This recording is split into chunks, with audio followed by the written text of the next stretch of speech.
Respected viewers, welcome to today's video.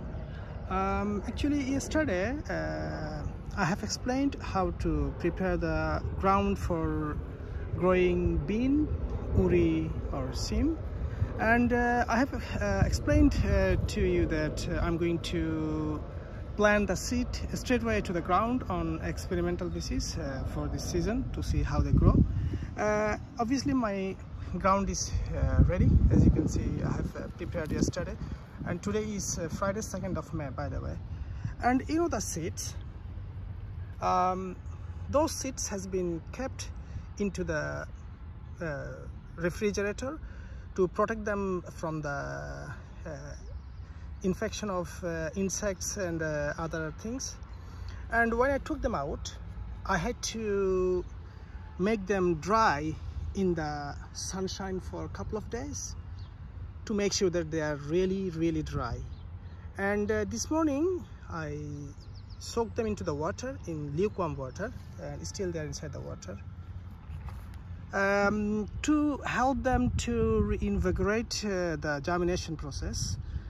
And obviously, as you can see, after leaving them into the lukewarm water for about an hour, the skin of the seed got wrinkled, get kind of loose, and it means, you know, the seed has absorbed the water.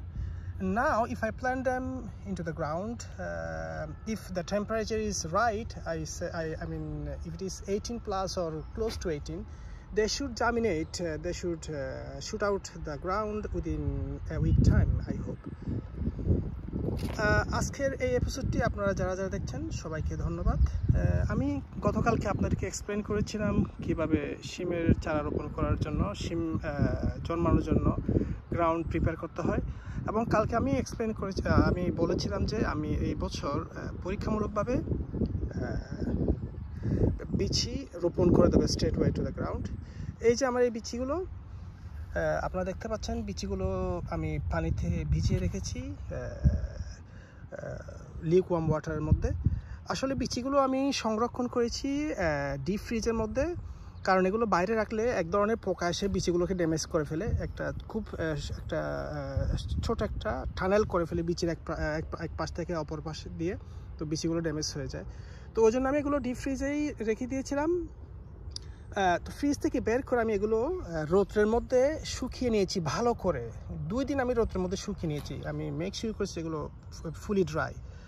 তারপর আমি আজকে সকালে এগুলোকে গরম পানির মধ্যে, হালকা কুসুম গরম পানির মধ্যে, কুসুম গরম পানির মধ্যে আমি 1 ঘন্টা মতো হবে ভিজিয়ে রেখেছি। এখন আপনারা দেখতে পাচ্ছেন যে বিচিগুলোর স্কিনগুলো একটু কুচকে আছে, একটু লুজ হয়ে গেছে, তার মানে বিচিগুলো পানি অ্যাবজর্ব করেছে। এখন হবে কি, বিচিগুলো সতেজ হবে এবং জার্মিনেশন প্রসেসটা কুইক হয়ে যাবে।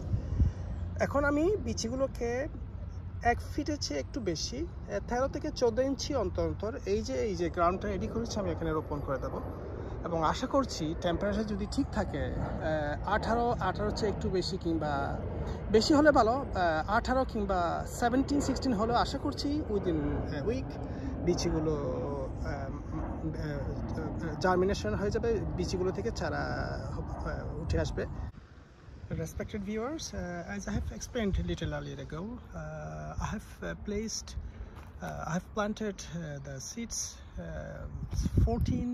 12 to 14 inches apart from each other in a straight line. You can see the small hole over here. The distance in between the plants is about 12 to 14 inches, and in each of those hole I placed 2 seeds together.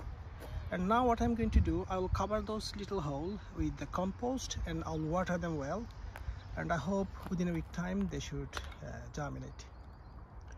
একটু আগে আমি আপনাদেরকে যেটা বলেছিলাম, আমি already বিচিগুলো রোপণ করে দিয়েছি স্ট্রেট লাইনে, এই যে আপনারা দেখতে পাচ্ছেন। একটা চারা থেকে আরেকটা চারা গাছের দূরত্ব রেখেছি আমি 12 থেকে 14 ইঞ্চি। আর এই যে হোলগুলো আছে, এগুলো আমি কম্পোস্ট দিয়ে পূর্ণ করে দেব, তার উপর আমি ভালো করে পানি দেব, এবং আশা করছি উইদিন 1 সপ্তাহের মধ্যে বিচি থেকে চারা গজাবে। এই যে আপনারা দেখতে পাচ্ছেন আমি সুতো দিয়ে স্ট্রেট লাইনে এই বীজগুলো রোপণ করেছি। আসলে স্ট্রেট লাইনে রোপণ করার একটা সুবিধা আছে, চারাগুলো যখন এক লাইনে উঠবে তখন যখন সূর্যের আলো পড়বে, সূর্যের আলো সবগুলো গাছের উপর একসাথে পড়বে। যদি আগে পিছে হয় তাহলে হবে কি, একটা গাছ আর একটা গাছকে ব্লক করে দেবে।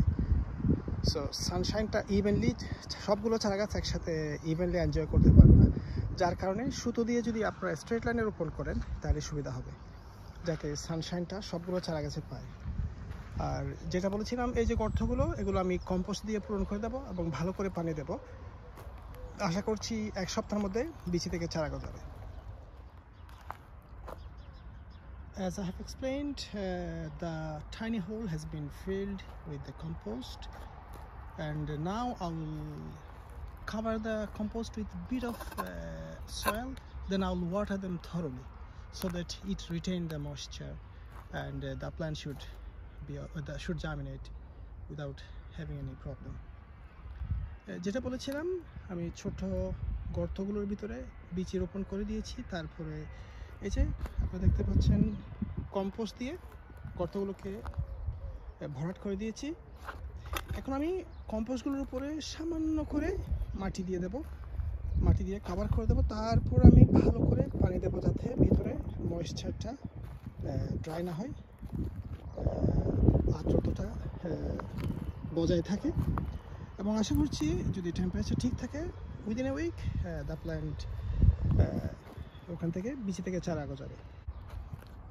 Hello everyone, as I have explained little earlier ago, I have covered the hole, I have filled the hole with the compost, and I have covered with the thin layer of soil, and after that I have watered them very well so that the moisture, the water goes inside the seeds and keep the seeds wet and maintain the moisture so that the seeds can germinate.